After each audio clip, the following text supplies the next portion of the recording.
আরে টিকাটলের মোড়ে একটা অভিশাপ সিনেমা হল রয়েছে, হলে নাকি আর কন্ডিশন রয়েছে।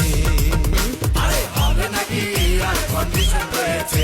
আরে টিকাটলের মোড়ে একটা হল রয়েছে, হলে নাকি আর কন্ডিশন রয়েছে।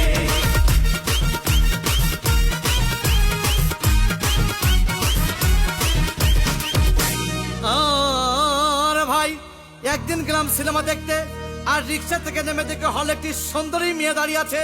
ব্র্যাকেট 10 টাকার টিকিট 20 টাকা কিনে কোন রকম ভিতরে বসলাম। হঠাৎ দেখি পাশে চেয়ারে সেই মেয়েটি আমার পাশেই বসেছে। আরে হলে নাকি আর কন্ডিশন রয়েছে। আরে টিকাটলের মোড়ে একটা হল রয়েছে, হলে নাকি আর কন্ডিশন রয়েছে।